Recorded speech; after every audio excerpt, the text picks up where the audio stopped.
Kahit hindi pa natin dapat problemahin si Lolo, hindi pa natin nalulusutan yung fingerprint matching na yan. Pero huwag kang mag-alala, malulusutan din natin yan. I can't be as confident as you, knowing that my future, my life, hangs on a balance now, knowing na yung mga fingerprints ko nasa mga pulis. Kapag mahal ko na po sa buhay yung nangangailangan, hindi ko po sila susukuan. Kaya nga po sana kapag kinailangan mo ako ni Lolo, kakayanin ko. Kakayanin mo yan. Sigurado ako doon. And I was told that Carlos was the first person to attend to my dad nung nag-cardiac arrest siya. Ate, anong iniisip mo? Na may kinalaman si Carlos sa pag-cardiac arrest ni Papa? I highly doubt that. Kung meron siyang gagawing foul play o mali, makikita ng lahat. And Annalyn was there. So, inantay muna niya makalabas ang OR, ang tatay ninyo? To do him harm? Your words, not mine.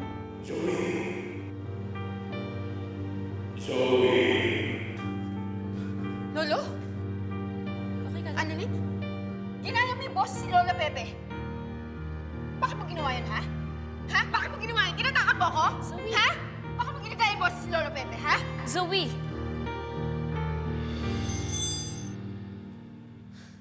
Ano ba nangyayari sa'yo? Saka, ba't naman kita tatakutin, Zoe? Annalyn, narinig kita. Ginaya mo yung boses ni Lola Pepe, ikaw yon! Zoe, wala akong ginagawang ganun. Hindi nga ako nagsasalita kanina eh. Ngayon lang ako nagsalita kung kailan mo akong kinakausap. Alam mo, baka mamaya nagpaparamdam sa'yo si Lolo.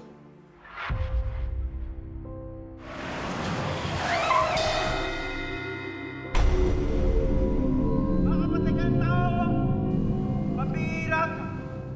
Makakapatay ka pa ng tao, hindi mo din yung tinadaanan mo!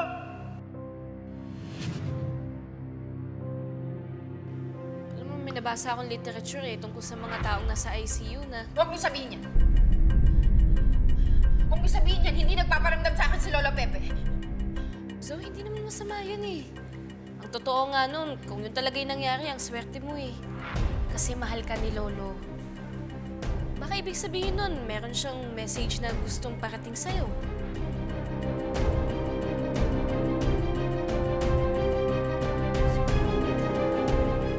Dok Annalyn, may mga dumating na bisita na kakilala daw ni Sir Pepe. Ano daw, gusto daw nilang makausap yung mga apo ni Sir Pepe.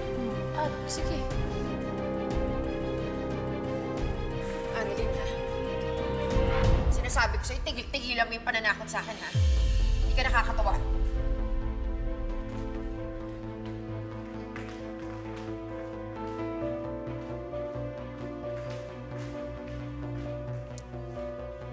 Nangyari dun? Ano yung ganito mainit ang ulo? Baka PMS. Araw-araw PMS. Alam mo naman yan. Hindi na nawalan. Paparamdam yata si Lolo sa kanya eh.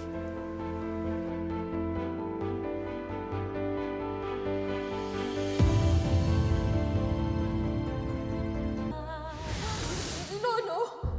Napatay ko si Lola, hindi ko sinasadya. Dati hindi ko sinasadya. Napatay ko si Lolo. Si Lolo, inago ko yung cellphone sa kanya kaso natulak ko siya, nahulog siya sa bangin. Hindi ko naman sinasadya, tinulungan ko siya eh. Kaso niloko niya ako eh. Niloko niya ako, sabi niya hindi niya kami isusumbong ni Mami. Sabi niya hindi niya kami idadamay. Ano ka ba naman? Hindi mo pa ginawa ng tama. Eh sana, pinatid mo na lang yung ugat niya sa ulo o nag-iwan ka ng instrumento para magkaroon siya ng seizure.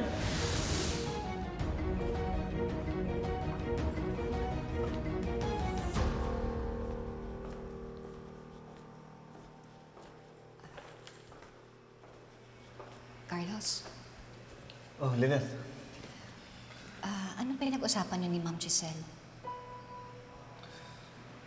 Nakita ko kasi kayo kanina na nag-uusap. Anong sinabi niya sa'yo?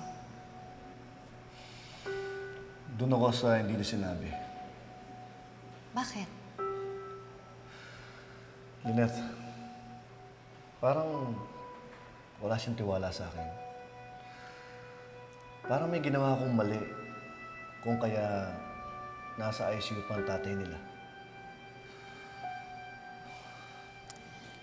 Hayaan mo na si Ma'am Giselle. Eh, diba, dati pa naman, talagang hindi na kayo okay na dalawa. Tsaka, napag-usapan nga namin ni Diyosa, yung mga taong katulad ni Ma'am Giselle kung minsan naghahanap ng taong masisisi. Huwag ako. Kasi ginawa ko lahat para mailigtas ang tatay nila.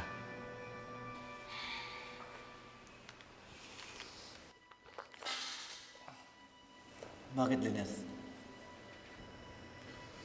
Naisip ko lang si Annalyn. Ang bata pa niya kasi eh. Pagkatapos na nangyari sa Ninong Cromwell niya, ito naman ngayon na nangyari dun sa lolo niya. At hindi lang yun. Si RJ, muntik pang mamatay, diba? Alam mo, Lynette, parte na ng buhay natin ang mawalan tayo ng mga mahal sa buhay.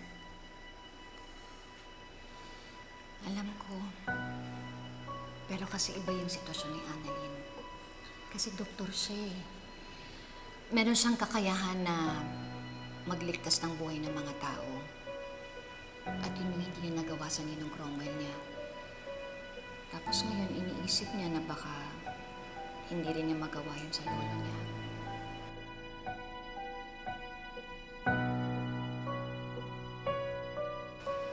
Wala naman talagang magagawa si Annalyn. Dahil hindi naman siya nag-opera sa lola niya, kundi ako.